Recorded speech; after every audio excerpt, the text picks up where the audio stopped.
I feel like everybody would get a lot more pleasure out of it if it went the bad route, because so many people hate Rudy. So many people hate Rudy. I mean, true. I don't hate Rudy. I hate where he started at. Yeah, no, he was fucking garbage. He's made some kind of weird choices. I mean, like, I'm definitely not gonna say that he hasn't made some bad choices. He made terrible fucking choices, dude. Especially the extra weird ones. But hey, he's past that, I hope. I mean, he's of age now. I think he's of age now, right? He's considered of age. So, well, I mean, thinking about it, exactly. No, there is at least one more weird thing that's gonna happen, and it's just gonna be forever there. Which is quite unfortunate. So, yeah. Just remember, guys, it's fake.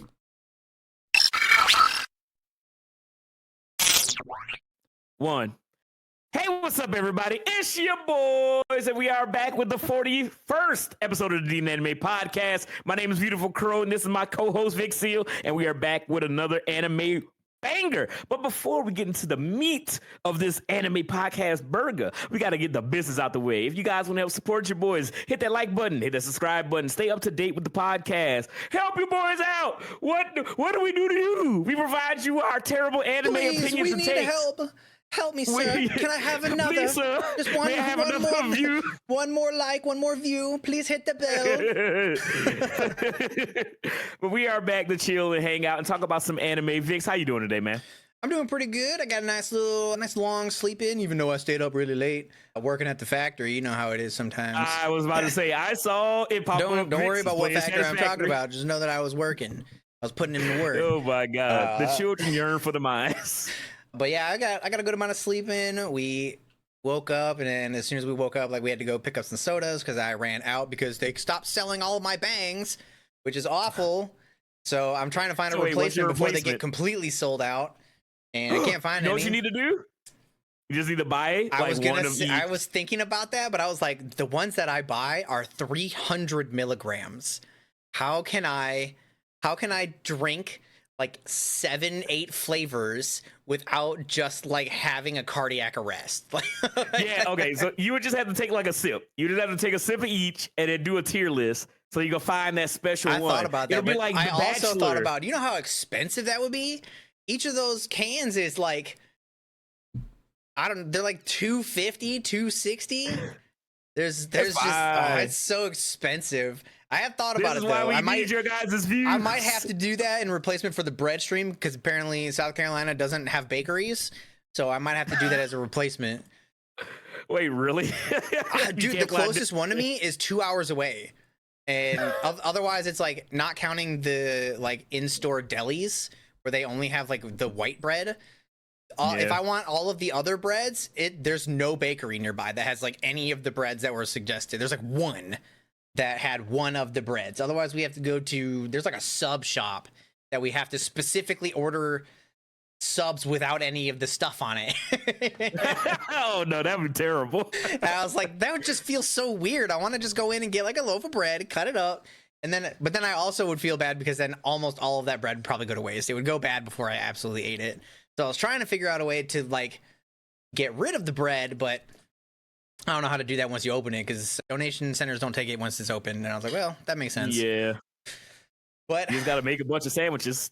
But yeah, the hunt goes on. We tried, Alcatraz had me try the rainbow sherbet rain, and it was okay. Alcatraz really liked it. Dukes really liked it, but I'm like, I was okay on it. I give it like a 7.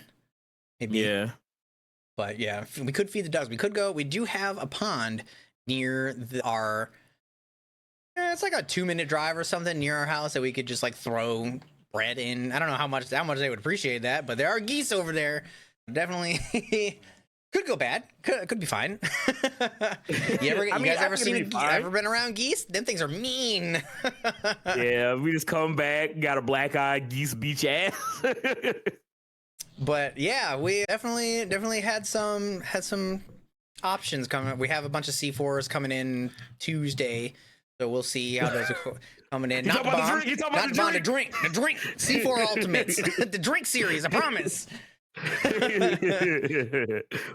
But otherwise, we've been just kind of vibing. I did catch up with the beginning after the end, and I can't even say anything without it being like A massive huge spoiler.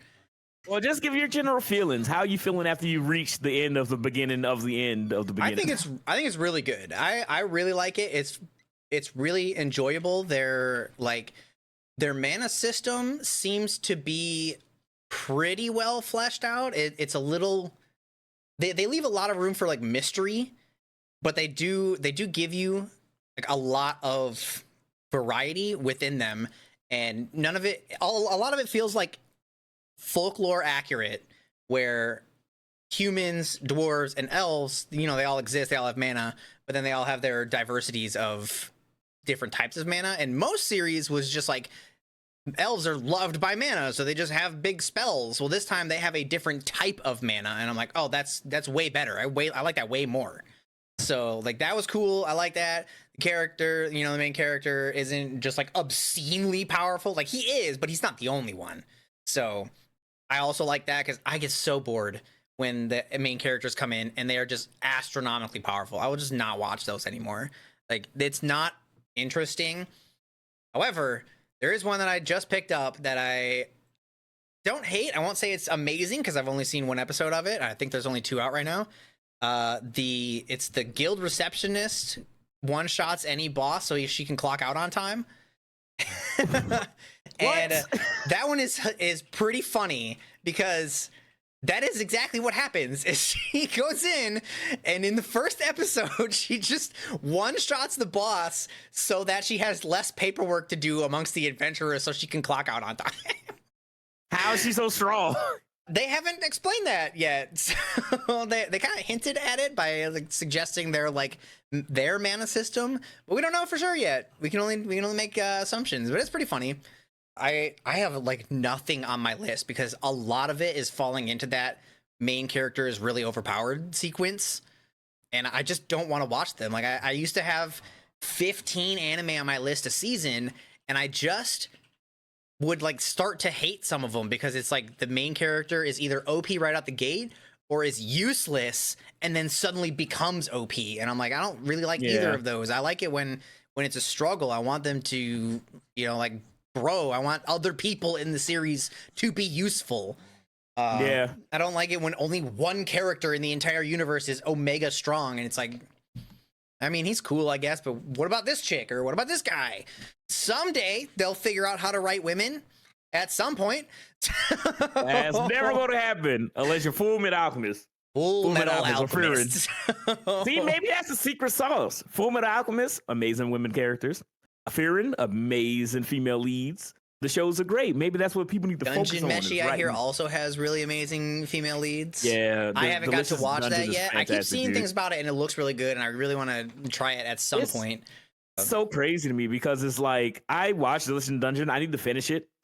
And I didn't expect anything from it. I was like, oh, it's a Netflix anime. I'll check it out. Everybody's talking about it, and it was coming out weekly. So every week I would get like a little update. People were like, oh, this is what happens. And I started watching it, and I was like, this is so stupid. It's literally just like the main characters are a band of party, you know, adventurers, and the leader, Laos, he's just like, you know what will save us money? Because we keep like having to come back up here because we broke. If we just eat monsters. And they were just like, what? And he was like, nah. And he pulls out like a book from like his titty, and he's just like, nah, man, I think we can do it. And then they just go into the dungeon, and they're just like, let's try to kill a monster. That's the whole thing. It's just like, he literally just like, we can save money if we just eat the monsters in the dungeon, and we can stay in the dungeon longer to explore deeper. And then so you just watch them as they kill monsters, and they try to cook up good, delicious meals with them. And that's kind of like the whole, like the episode 1 first 5-minute premise of the show. And then it expands from there. As you learn more about the characters, you learn more about the dungeon, learn more about the world. Yeah, and then like, you start to see like how it goes crazy. Once it's suggested, it like makes sense, because I mean, we do that above ground. We kill beasts. Why don't we just kill like evil beasts? And like that makes sense.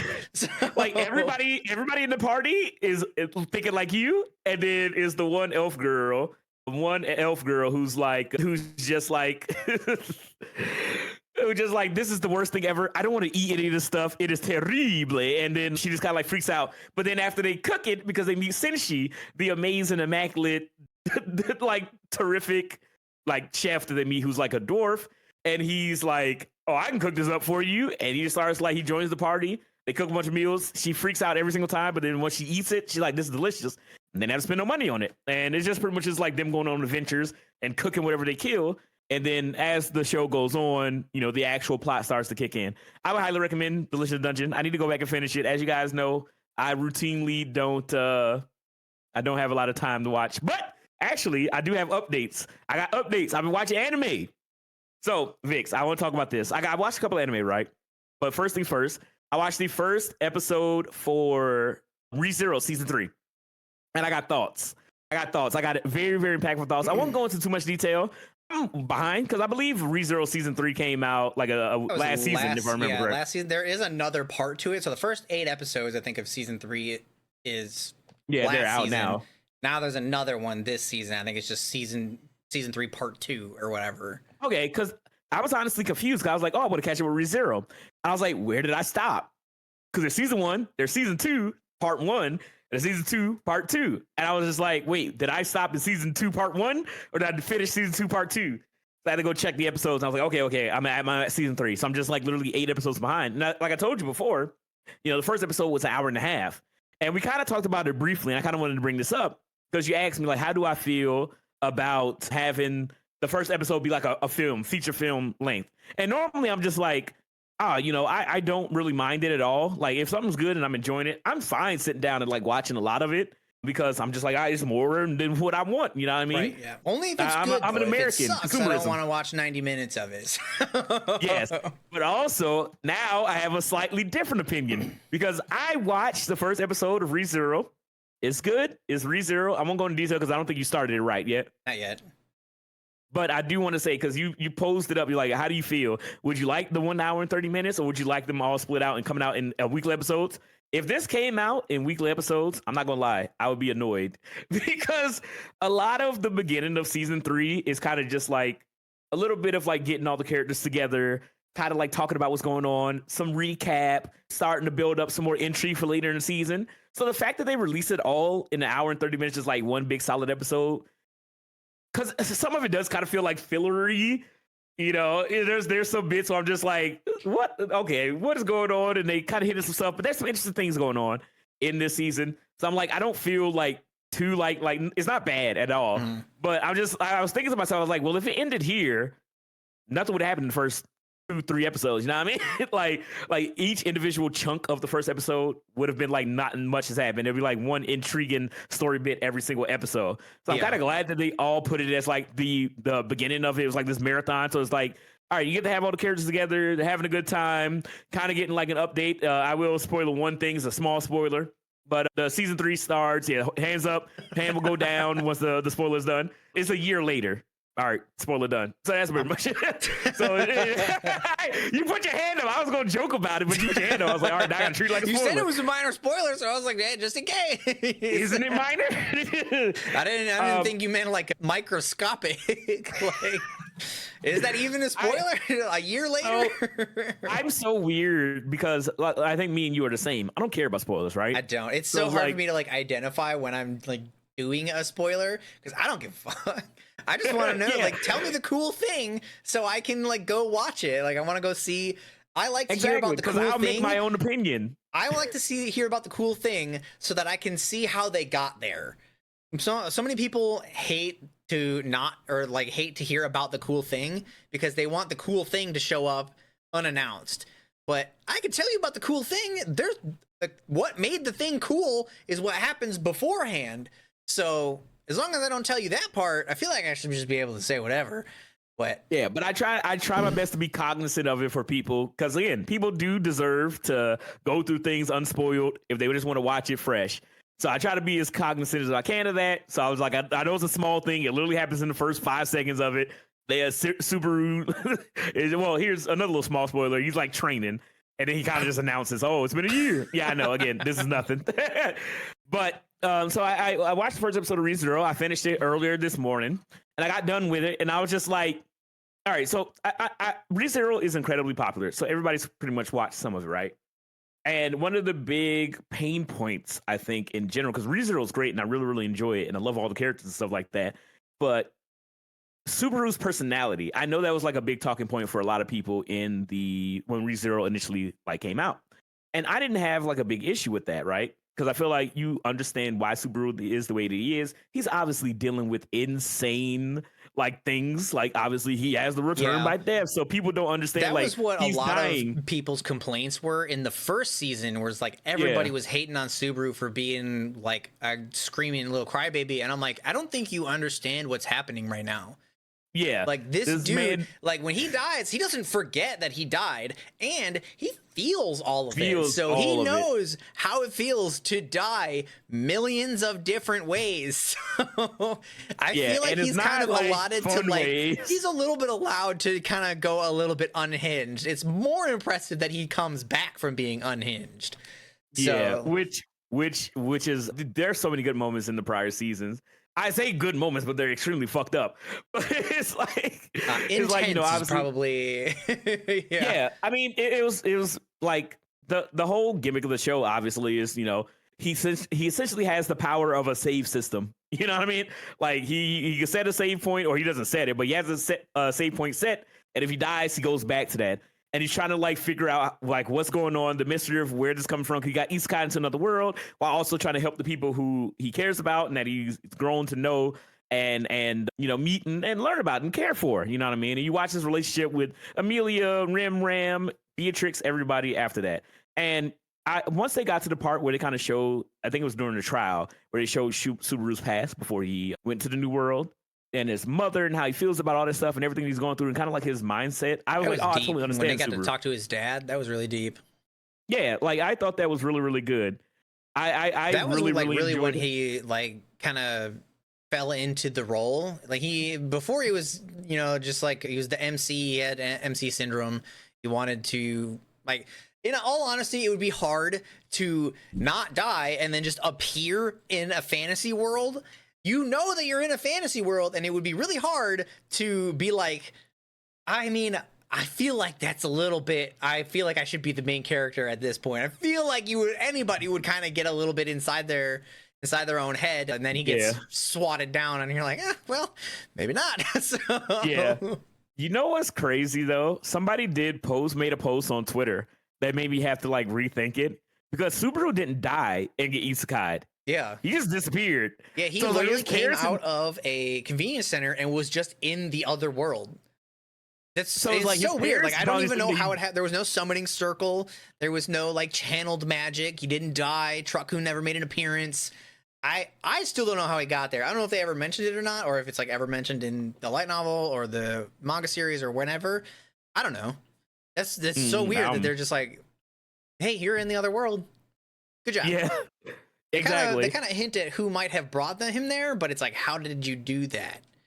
Yeah, like what's going on? And they're hinting at some interesting stuff at the start of this new season, which I'm excited for. But a lot of it just kind of felt like OVA stuff, and then little plot points here and there. But it's good to see everybody. It's good that ReZero's back. There was such a huge like amount of time between season 1 and season 2 that I kind of like let I was just like, all right, you know, it'll come back whenever it comes back. Hopefully it won't be a Devil's a part-timer type deal. We're just like, oh, we're never going to get a second season, and then it finally does, and it stank.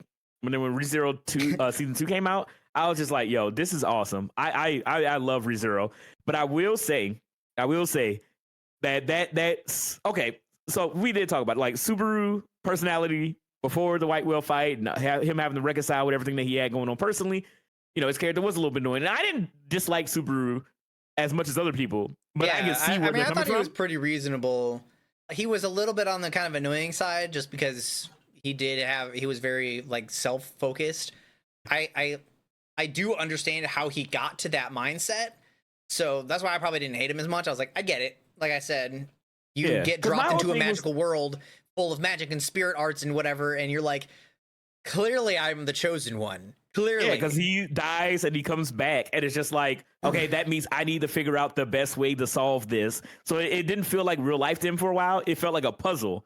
You know what I mean? Yeah. He was like, I got to solve this puzzle. So he didn't care about people's feelings. He was pushing all this stuff on Amelia and everybody else, using people. Like, it didn't seem like it, because Super's not a bad guy, but due to them circumstances, he's pretty much living it out like it's not real life. And I think he had to come to grips with that. He is literally just a dude. He is the most just a dude of any anime character ever. He's got no power. He's got no special powers. He's got no strengths. He is just like a high school kid. He's got no special knowledge, no secret skills.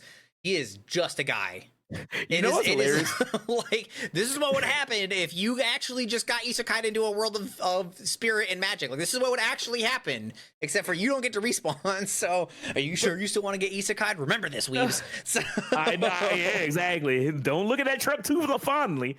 But the funny thing is that he gets kind of a power in the other seasons, where he gets like the little hand thing that comes out his stomach. But I'm just like, that shit suck. Yeah, like it doesn't even get used ever, and the small bit of magic that he can use, it's not even controlled properly. It's like a self implosion. I was like, it's funny because he gets stuff, but it's all garbage. And then even again, small spoilers for first episode season 2. He's training at the beginning of the episode, and he's doing like this army training course where he's like climbing up the little like rope wall and like doing all stuff, and he has like a little whip and he whips like a target. Like, physical training can't really hurt him at this point. Yeah, but it's like the most mundane clearly shit. There is an upper limit to what he can do as being just a dude. You see Subaru right next to Reinhardt, who's blessed by God, and it's just like I love ReZero. I love the whole fact that Subaru just kind of sucks, but it feels like, I wouldn't say like an overcorrection based off the same problem that you were talking about earlier, where it's like a lot of isekais and a lot of anime now is like the overpowered skill, the overpowered main character defeats in one shot, using healing magic in the wrong way to become overpowered. Like, Subaru isn't that, and it's nice to kind of like get that. And ReZero is also just interesting. I really like the characters. I will say that they do really like play into it, and I feel like once we get into the thick of the season, then it'll probably be a little bit better. But Subaru kind of like flips, because you can tell that he's grown as a character in the new season, but he also is very hot-headed still. But he also recognizes that he's still hot-headed. So he was like, oh, I blew up. You know, I shouldn't be like this, but I'm still so angry. And I'm just like, okay, you can recognize your flaws in your character. I don't want Subaru to be perfect. Our just a guy is growing into just a man. So it's nice because like he'll still do the stupid Subaru stuff where he'll like just be talking to people, or he'll be very blunt. But at the same time, he'll be like, I shouldn't be like that. Or he'll be like, hey, you know, he'll offer little words of wisdom to a character. And then it does kind of feel like all his main character mode, but then he'll call himself out for it. He's like, I shouldn't be speaking about this. And I like that. Like, he still feels like himself, but you can tell throughout the season and everything that he went through, he's grown. The save points don't regress him as a character, or just like, I just reset this something. Like, no, he's growing, and it's slow, and sometimes maybe a little painful. Because I swear, early first season, I was like, dude, stop making all these mistakes. So he just get eaten by dogs and stuff. And some of them, though, I was like, what are you even supposed to do? Oh, there was no way out, dude. Yeah, like some of them are like, there is like the first time through, no way. Like, so, like when in the first season when Rem was like not on his side and he just dies, that was rough. It's like, as just like a regular person, there was no way. Like, you didn't make a mistake at this point. Yeah, he got obliterated so many different ways, dude. It was crazy. What was the most like gruesome way that you think he died? Probably the rabbits. Probably the rabbits? I think so. Probably the rabbits. Was that the most shocking one? To me, okay, so there's two. It's 100% the rabbits. The rabbits, the reason why I say rabbits, it isn't even an anime. It's the description in the light novel. They go in way too much detail. Yeah, I mean, even in the anime, like they let you watch them eat him for a while, and he was screaming the whole time. Yeah. So this wasn't no Monty Python where he just did one bite and their head fell off. Like, you almost got to feel that. Yeah, no, the rabbits was the worst, and the way they described it in the light novel was that they crawled inside of him through every hole that he had and ate him from the inside. And they go on just think he's gonna remember that forever. Like, he knows what that feels like now. Like, we can only imagine, but he knows. Like, he knows what that feels like. It's terrible. It's terrible. I need to read the light novel.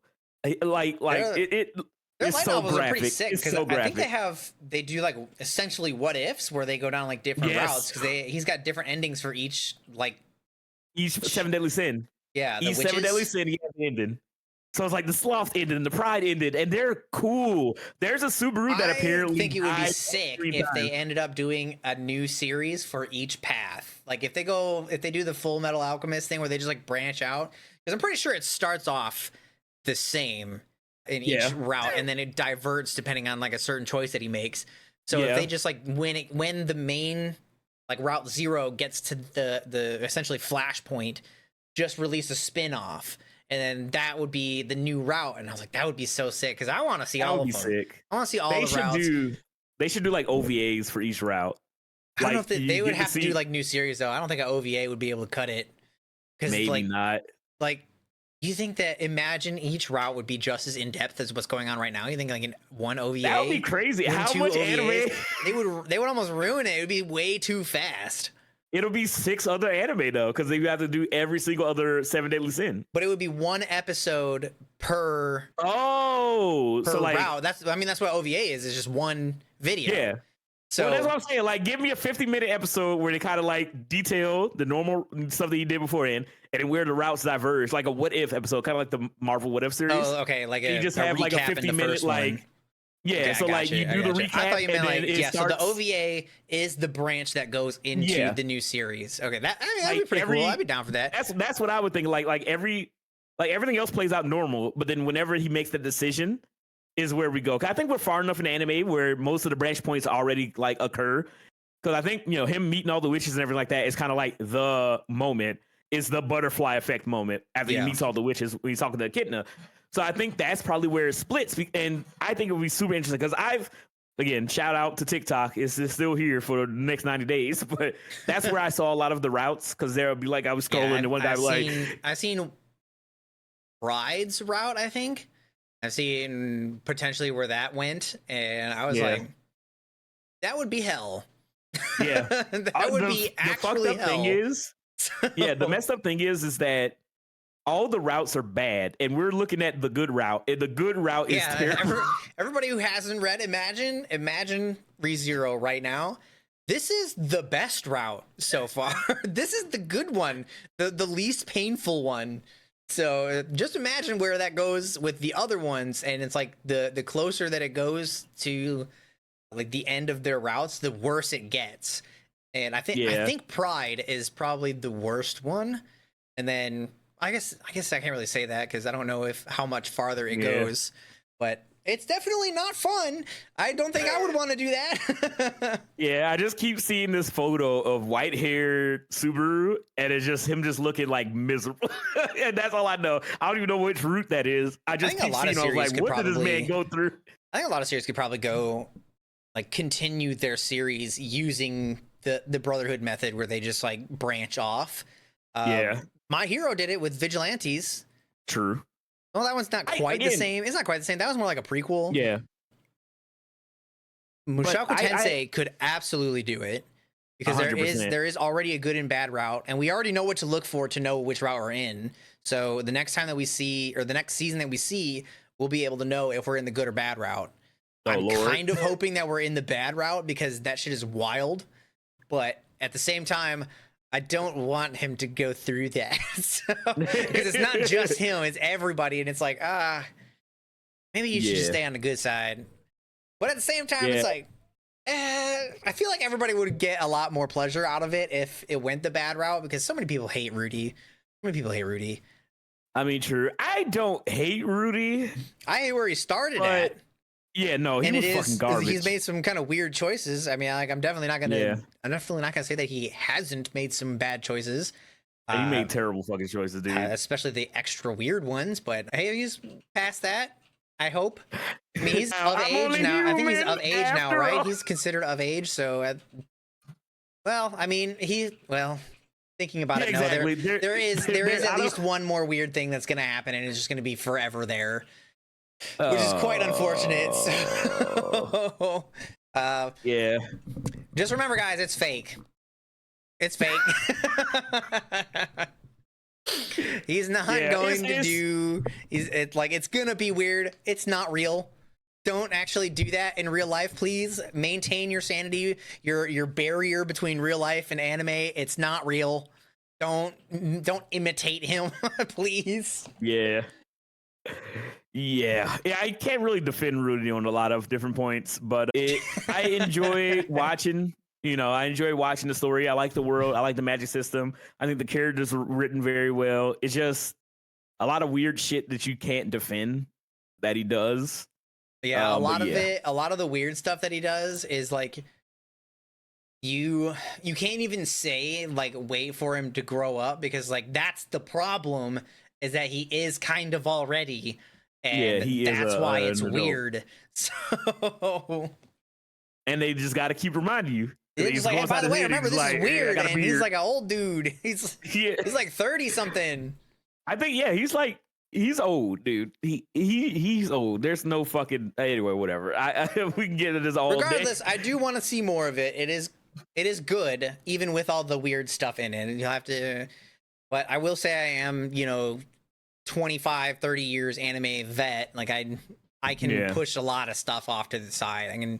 I can forgive a lot of weirdness. I will recognize that it is weird, but I can still watch the show for what it is. That it is supposed to be some form of some terrible redemption arc, and he just made some weird choices. I think the one that I was most conflicted on how to explain it was when he bought the dwarven child.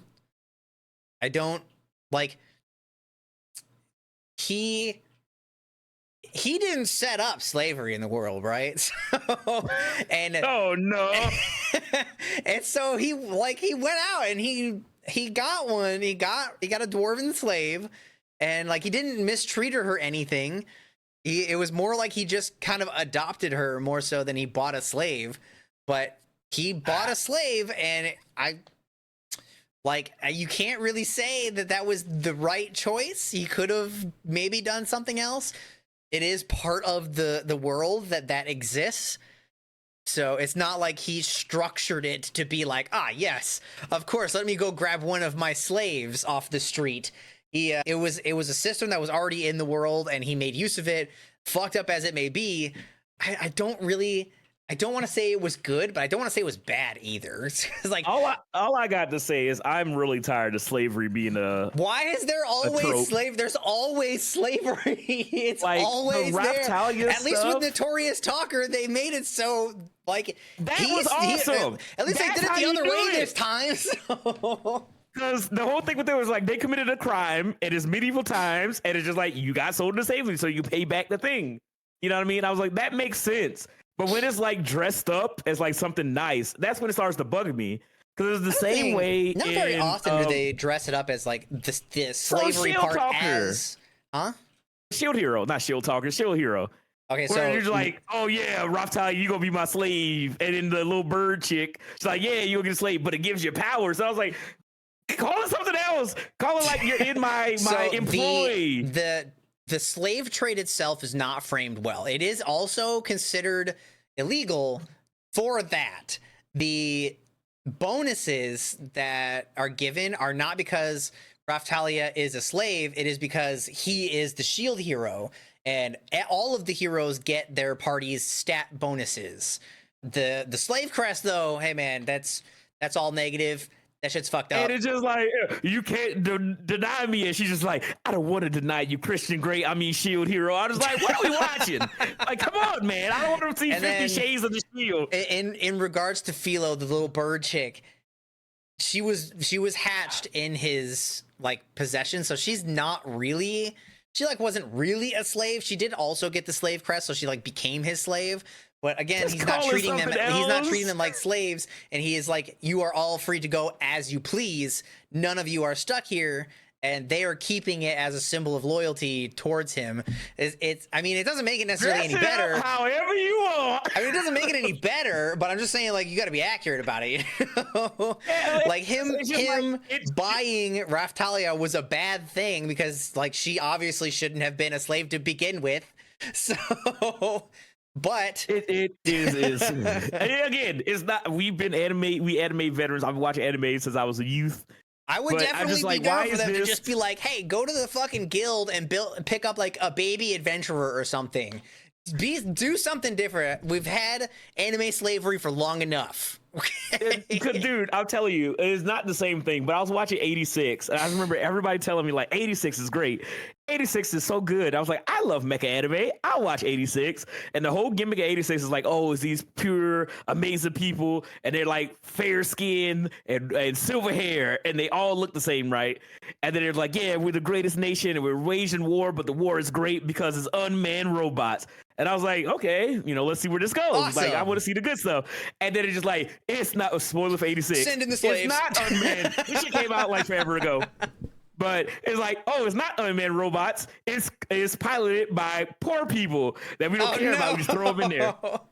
And so it's just like, oh, so it's unmanned robots to keep everybody happy. But really, it's the 86th who are just like children of war that live in like this little like community, and they just get sent out on missions and they just die. And it's like, see, guys, this war had no casualties because they don't consider them human, right?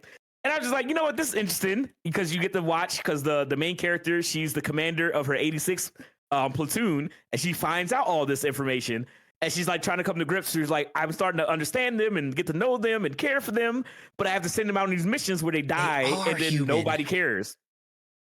So it's like, I was like, you know what? This is interesting. I like this concept. I want to see how they grow. And like, the thing that got me was like, there was always an episode where everybody was like hanging out. Like they were like, oh, we're going to cook stew together and we're going to talk. And then one character would be like, dude, I love all you guys so much. Can't wait till I reach 15. We're going to have such a fun birthday party. Like, oh, this dude's going to blow up. Oh no, the death flags. Like, anything but the death flags. Yeah, it's like, oh, I'm going to confess to my childhood friend that we grew up together. We survived all these missions together. Blows up. It happens so much. And then I was still in, right? I was still in because it's like, oh, the 86, they're not real people. And then the main character girl, she's trying to come to grips with that and try to help him with the leader of the 86 platoon, who's 86 himself. And they kind of like always in communication when she sends them out, because she's inside the Capitol and she's like inside of a room just issuing orders. And they're on the battlefield. So he's like the commander on the battlefield. I forget his name. He's like Shadow or something like that. And I was like, I was really enjoying their dynamic and to kind of like get to know each other, get to understand what they go through and how many people that they lost. And, try to keep them alive. And she'd try to make like the best plans and strategies to keep her team alive and try to, have less casualties. And then the people up in the higher part of the government, they're like, oh, well, your team shouldn't be living so much. Like they're kind of sent to die. And, that's when she kind of like starting to come to a head where she's like, oh my God, this is even worse than I thought. I was going to try to keep them alive. All that stuff. So I was totally dare you in. survive? Exactly. That's how it was. It's like, no, you said to die, boy. And I was like locked in until like episode 9. Where the main character's best friend, who just like don't care about the 86 at all, she was like, yeah, get those coloreds out of here. And I was like, what? You want to know why they call them coloreds? Because they're all Asian anime characters. Is because they all the 86, they have the typical colored anime hair. So the blue, the purple, the green. Oh no! So all of the like rich ones are all white hair, and so they call them the good people all white haired. Oh and no! All the colors got a different color anime main character hair. They hid the racism in there. Oh no! I was like, there's no way. I'm 13 episodes into the show, and y'all just dropped them colored. So I was like, yo, you were so close. You were the chosen one. You almost made it out. I just dropped it. 86 isn't even bad. It's really good. If you guys could tell by how much I was explaining it, 86 is really good. But that just hit me so hard. And I was just like, this can't be a trend, crazy. Dude. So, this okay, wait, was that a a subtitled line or a dubbed line? It was dubbed. So I don't know what it is subbed. But hearing this anime girl, her cute anime English voice be like, them colored. So I was like, whoa. I'm in the Bible Belt, ma'am. You can't even be saying that. I'm surprised they found a voice actor willing to say that. That was wild. Like most people would just be like, hey, wait a minute. Is this like, can I say something else? Like, this is not good. Like, they just started going, goddamn 86, them coloreds. And I was like, wow. Luckily, they don't got Southern accents, but yeah, no. So that's the only reason why I'm like, I wish they would just step away from it or just call it something else. I don't know why they're so like hell bent on putting slavery in there in some way. Like, it's crazy that Notorious Talker is the one that handled it the best. Which was weird because he literally sold people. He was just on the other side. So how is that the best one? I don't know, but I can't think of a better one. if the characters, like, the thing is that no, I can't even think of it, because like Don Machi, obviously they have like the the whole thing where they're keeping the monsters that are in the dungeon in the cages for that one like hunter group, you know. So Bell and them kind of just like, this is fucked up or whatever. But like that's kind of just handled normally, and that's what you would expect. They're like, oh damn, these slaves, like we should free them. But no, it's kind of just like, nah, you know what? I like that Brandon. You guys who are my friends that y'all work with me, y'all slaves too. And I'm like, whoa. Rudy just casually going shopping. My boy Bale from Damachi would never. I know when I saw or when I heard that he was like going to like go buy a dwarven slave because he specifically needed somebody who could mold earth magic, and dwarves being dwarves are notoriously good for that. When he was like, yeah, we can just go buy a slave, and I was like, I wasn't surprised that there was like slavery in there. I was surprised that he never mentioned that it was like fucked up that he could do that. I was like waiting for him to be like, well, it might be wrong, or I don't like having to do it. All he had to say was, this is not what I want to do. And I'd have been like, all right, I got you. But he was like, nah, that one. I want that one. She's young. We can mold her into a fantastic doll maker as she ages. I was like, that's the problem. I was like, please do something to like suggest that it's not that bad. Just something. Just acknowledge that it is bad. So that's all I need from you. Is that they dress it up as like, nah, man, it's medieval fantasy isekai fun. I was like, no, that's not what slavery is, man. like when the characters in Notorious Taco are just like, no. We need the more popular anime to be like, we formed a party at the guild or something. Like, how many times did that actually happen? Goblin Slayer did it, and that was like the first season was pretty good. And what other series like picks up? So Unwanted Undead Adventurer did a pretty good job. However, they didn't actually like follow through with it, which like makes sense because of the situation he was in, where he was stuck in the dungeon because of the undead thing, and he ended up convincing another adventurer to get him armor so that he could leave the dungeon. And that would have been a really good way to like introduce somebody to the party until he just disappears. Which like makes sense. Like obviously you can't go adventuring with somebody who is like paid to kill you. That would be a little weird, a little difficult to explain, and it was risky that he did it in the first place. So that was like the most unique way that they could have gotten a party. Otherwise, it's like, I'm totally fine with you just going to pick somebody up at the guild. Like, that's totally chill. Find a cool, like, poster on the thing, on the little guild board, looking for part LFG, want to buy girlfriend, something. I don't know. Something. Like, that's my biggest thing, is that it became a trope. And I would just see it in so many different isekais and things like that. And I'm just like, this shouldn't be a trope. Like, this should be treated with, like, it should be serious. Like, it should just be like, it's like, you know, like a Yu-Gi-Oh! Where in the first duel or whatever, they all put their hands together. Like, yeah, we're going to draw the crest of friendship. But it's the crest of slavery. And everybody's like, yeah, this is awesome. And it's nice. Like, all right, what are we doing? What are we doing here? Like, what are you trying to say, man? So you close. Know, we could have just been friends. That's what I was like, in Shield Hero, I was just like, why? I understand. But why would you write it that way? I get that he had trust issues. I get that he was betrayed. I get that he was going through a lot of stuff mentally. But they play it up like Raphtalia's like down for it. She's just like, yeah, put this crest on my titties. I'm still 11 years old. I'm just like, all right, come on, man. Have you watched Shield Hero? I've watched season 1 and started season 2, and I kind of just got bored in season 2. She is absolutely not down for it at the beginning. So at the very beginning, she's got a disease, so she can't even do anything. And he is the one that has the cure for the disease. And she actively fights against the slave crest until he like tells her to go, and then comes full circle. So and then the purpose behind her even being found as a slave is revealed in season 2. Okay. So well, then maybe I need to watch season 2. She wasn't just a slave so that Fumi could pick her up. Like there's a whole backstory as how she became a slave.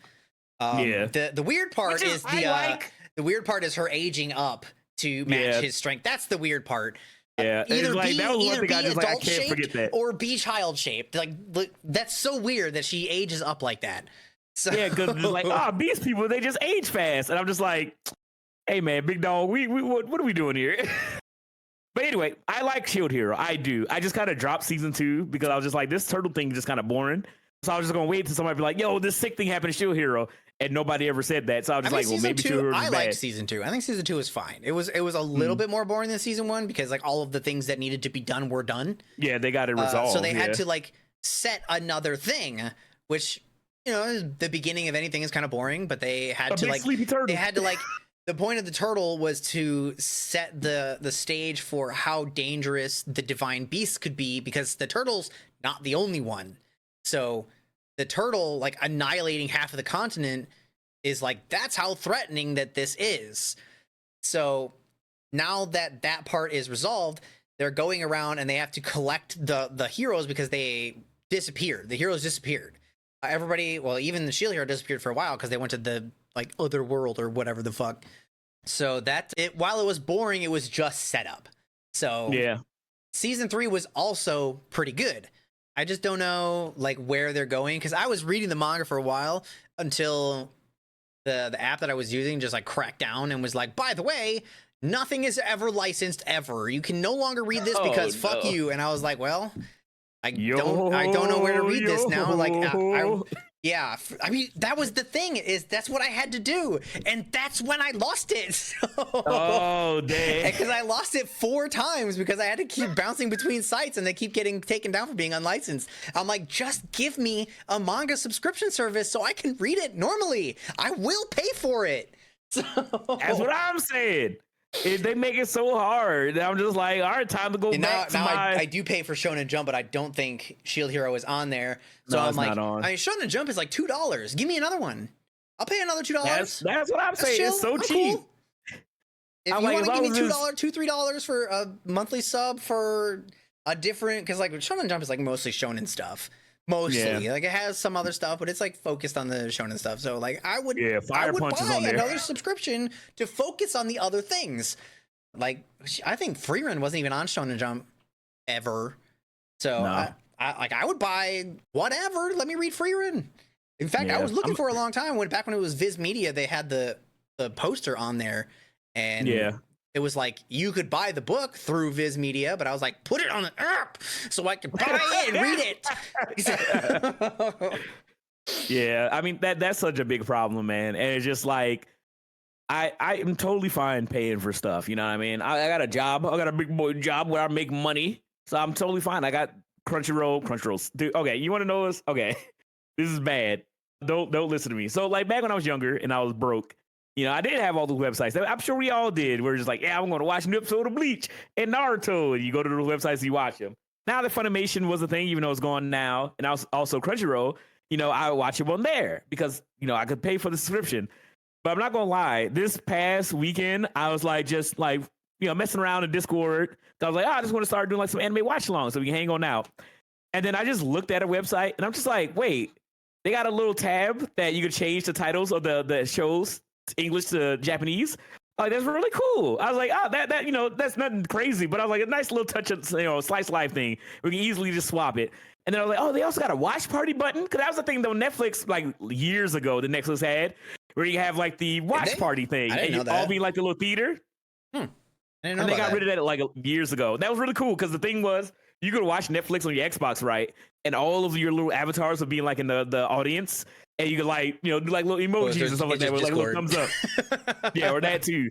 And then it's just like, oh, that's cool. But yeah, it would be cool that you like have a little watch party on the website. So like, oh yeah, you know, everybody getting on Crunchyroll and then we can watch the show and be synced up together. Even if they made it so that the watch party could only be like joined by people that had the like Crunchyroll subscription, I would still be down for that. Like most people do have this Crunchyroll subscription to some degree because it's like the one to get.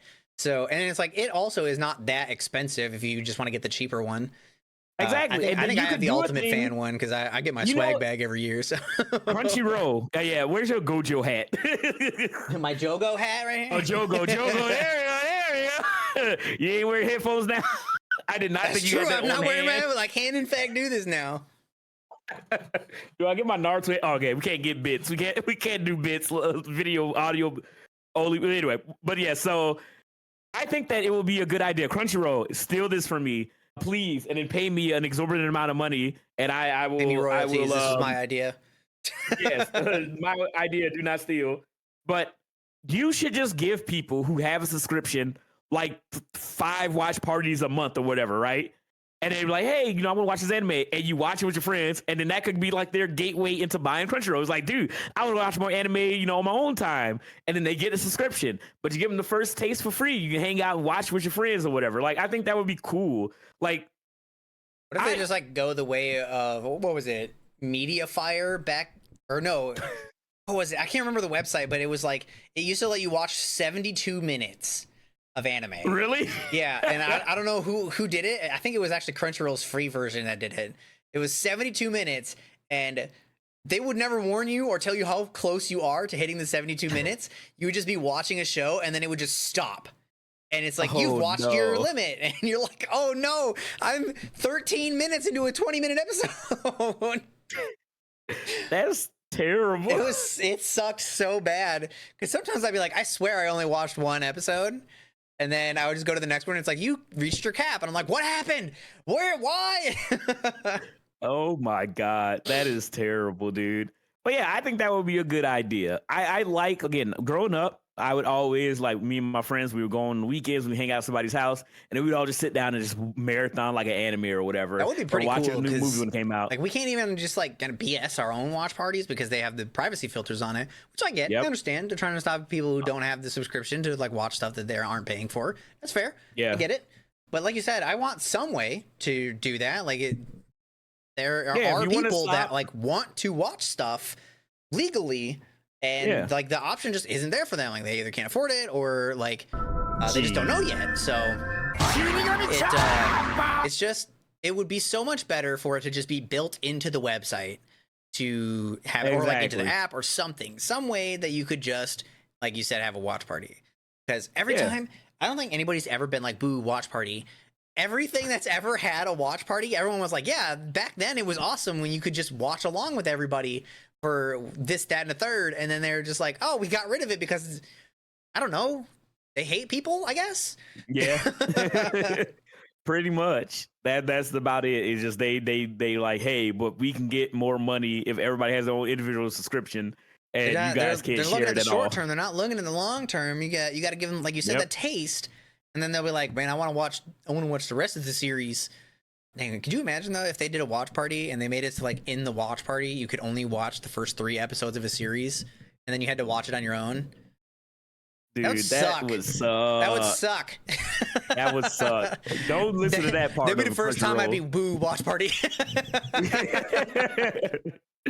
Oh no, but yeah, no. I just again, anime has always been like a communal thing. You know, anime is like, for the longest time, it was a very niche community. It's obviously grown now and becoming more popular, more mainstream.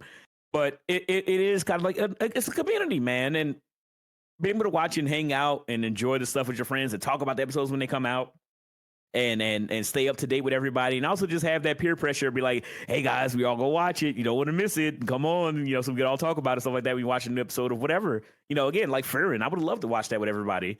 You know, week and week and week, so we talk about like, oh my god, this show's so good. You know, experience that. Now we're all kind of like having our own separate experiences where we're just like, oh, we're gonna watch Don to Don. Are you caught up? I only watched the first 2 episodes and all the, you know, and it kind of just is what it is. But being able to sit down, we could kind of keep track of it if we just updated our anime list, which I wish was just this part of the websites as well. Just incorporate, like, you don't even have to add it.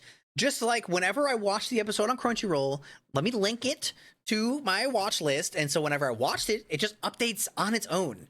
I don't want to have to like do homework. I don't want to have to like do the chore of leaving Crunchyroll, going over to My Anime Planet, going to my watch page, and then clicking the button to increase it by 1 if it's even updated yet. I know. Most of the time they are updated before I know about it, but every now and then like the page just wouldn't have updated yet, and then I'll have to refresh the page, and it's like every part of it is like a minor annoyance, so it's like not that big a deal. But it's like, at this point, why do you have the watch history thing on the front page when you could just have your like watch list on the that's the thing, they also have the watch list already. They have that as well. So, it's like already it's like 90% of the way there. I don't know. I wish. It's just one of the things, again, I love Crunchyroll. I use it. You know, I just love anime, and I just want to support legally because I like being able to fund the stuff that we're watching. I definitely don't want to. I do everything in my power to not do it illegally because I want to support the people who make their shows. They make good shit, and I want them to be paid for doing good shit. That's what I want them for. If we pay them for doing good stuff, then they will continue to do good things. Everybody wins. Exactly. But I'm not gonna lie, Crunchyroll website is not the best, and it has a long way to go. Because for the longest time, the video player was the worst. Oh my God. They just fixed it like a year or two, or like during the pandemic. But I was just like, that's the whole point of the website is to watch videos. Yeah. And you know what else they did? Bring the Crunchyroll. I know you're still here, Mr. Crunchyroll. Bring back comments, man. Why did they take away comments? No, they took them away. Am I crazy? You're crazy. Because there was like a whole thing that came out. Hold on, let me look. Really? Because I swear Crunchyroll got rid of the comments. I don't know. Maybe they walked it back. Maybe they backpedaled. Maybe I just didn't scroll down. Crunchyroll did add profiles to their thing, so that's pretty sick. I like that. They did that. Quiz. They saw that Netflix was taking it away, and they're like, "Well, what if we just did that?" Exactly. What's your profile picture on Crunchyroll? Is Dr. Stone. Makes sense. Mine is slime. Mine is just little fucking slime. Oh, Rimuru? Yeah, Rimuru. Pick a show. It's just him in slime form. I think it's the default one, but I fuck with slime. And you see how slime's good. Slime's a really good isekai. They don't have the weird slavery is fun trope. I think. Wait a minute. No, don't break my little heart. So they I believe that they do have slaves in the show, but they don't treat it the same way where they're like, yeah, this is awesome. I think were the children that went to the school, were they considered slaves at one point? I think they were saved by the hero girl. I forget her name, but the one that he ate, but then they were just like learning at the school. I don't know if they were slaves or maybe just orphan children. I don't know. It's weird. When did they get rid of the comments for Crunchyroll, do you think? Has it been a while? Because I swear I just saw them. Can't get to it on the app. It was a while ago. Like, I'm sure we can find it. I swear that I've seen it on the website. I swear it.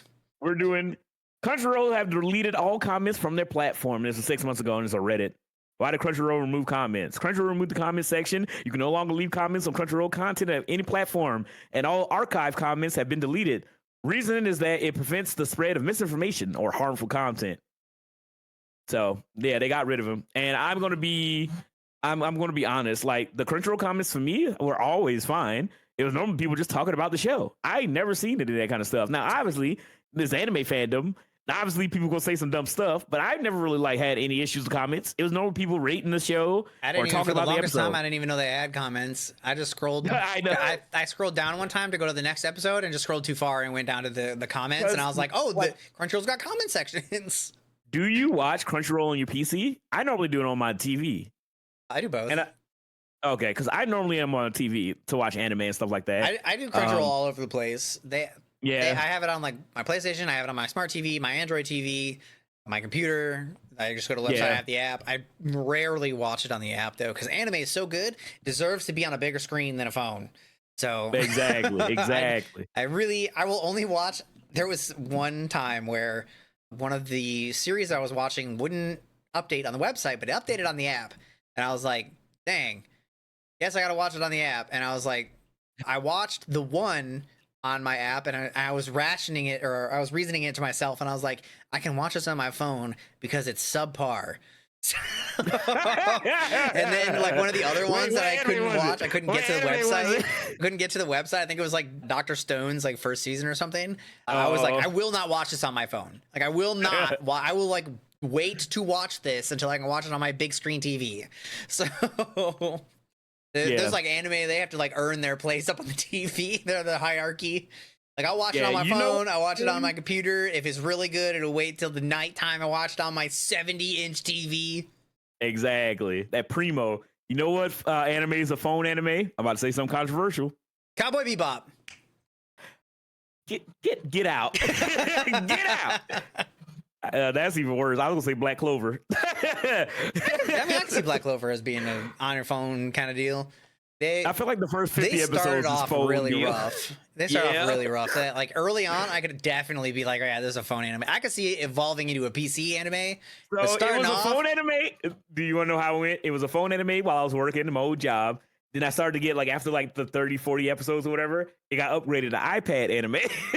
Ooh. Hasn't made it to PC yet. They're coming back soon too. It's been a while since they've been on hiatus. That's the word I was looking for. They've been on hiatus for a while. Forgot why. The manga's done, right? I think they were just waiting so that they were like waiting for the manga to get farther ahead so that it could like finish. But then the manga also went on hiatus, or I don't remember the reason again.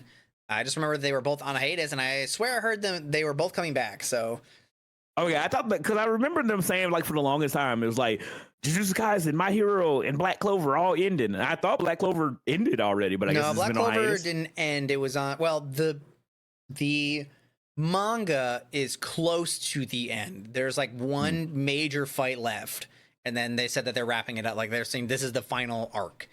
So Black Clover is reaching its end, but the anime did, I think, 170 episodes. They did go on to hiatus so that the manga could finish, so they didn't have to do like weird fillers. Because I think amongst the entirety of Black Clover, there is 2 episodes of filler. I think 2 episodes, and both of them are backstories on, I forget her name, Nero, I think it is the bird girl lady.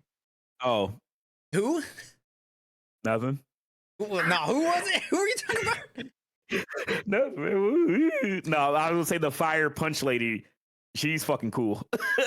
She doesn't like have like a sad backstory though. She's just like a dope chick. Like that's it. That's what I was That's wondering. like her deal is like she's just her? like ridiculously strong because she wanted to be strong. Like that was her deal. Dude, she's so cool. That's what I was like. If they give me more of that, I'll be happy. But they were like, they didn't go into great detail onto the only one. Okay, so Noelle had the greatest backstory. Hers was like when you meet her, you're like, oh, she sucks. She's just a spoiled brat. And then like you get through it, she has tremendous character growth. She's the only one that has character growth through the whole thing. Everyone else is like staying the same. Like all the Black Bulls, they stay about the same. They pretty much just transition from must fight into must protect friend by fight. And then like so Noelle had like this deep backstory about how as a royal she was considered a failure and how she came to terms with it thanks to the Black Bulls. And then you got to know more about like her mother and the rest of the family dynamic. And then because she started to change, the others started to change too. So Asta was just, I will fight the whole time. Like she was the only character that had a cool like growth. Second, she's one of two. Finral also had one. Finral was really good. Not as good as Noelle's, but Finral was really good. Wait, who was that? Was that the womanizer? He's the womanizer dude with the spatial magic. He just had like a hard change of heart one time, and then like he had like a massive like combat potential growth when he like finally identified how to use his magic, and then he was like almost murdered. And then after that he was just kind of awesome. After that everyone else just got like really strong, but he was one of the few that tried to like actually grow as a person. Everyone else just kind of stayed the same, and then stuff just happened, and then they just reacted to stuff. I need to sit down and just marathon Black Clover, because my biggest issue with Black Clover, which is funny, at first I thought my issue with Black Clover was going to be Asta. I actually really like Asta. I just hated him that he wouldn't shut up. I will tell you though, the first like 30 episodes, I liked Asta because I read the manga, and if I didn't read the manga, there is no way I would have watched it that long. Because that's crazy. So later on, his voice actor is like spot on. I love it. Like even the way that he like yells and screams and whatever is so great. But it happens so much early on that I was like, I don't know if I can watch this. I'm like, this is so hard for me to listen to. I was like, maybe I should just mute it. Just listen to it. But I was like, no, I had to keep telling myself, I was like, it gets better. It gets better. I know it gets better. And then like we made it to the Eye of the Midnight Sun fight at the very beginning, like the first good fight. And I was like, there we go. There it is. They picked it up. The animation looks gorgeous. The fight is sick. Everybody's using cool spells. This is what I wanted to see from this show. And then they went back to Asa screaming, and I was like, fuck. Yeah, that's the whole thing. Is like I powered through because people kept telling me like, dude, just get to it. And I was like, all right. And I watched all the way to the midnight, not the midnight suns. But to that part of the season or series or whatever, and I was like, oh, this is really awesome. I really like this. This was cool. And then you get to see Yami fight, and I love his whole gimmick of like, oh, I'm the main character. I was like the old man that was the main character. He's like, I'm gonna get a Zenkai booth soon. I always find a way out of this. The power for like you just always be like, nah, I'll be strong enough to beat this, and that was really funny. Like you never really get to see like the main character retire. Did the like push past your limits kind of deal. Yeah. And for the most part, it was good. Like it was literally just if you try hard enough, you will exceed your own expectations. And that was great. I loved it. All the way up until way later in the series when the biggest plot armor moment of all fucking time happened. And I can't say it because it hasn't happened in the anime yet, but it still pisses me off to this day. I hate thinking about it. It's so. I think we talked about it like a little bit previously. We did talk about it, but I'm gonna try to. If they haven't seen the previous episode, I'm sorry. It's so bad. It's so bad. Like it was a cool moment. There was just not enough explanation for it, and then the explanation they gave was so bad. It was just like he was born from these two guys.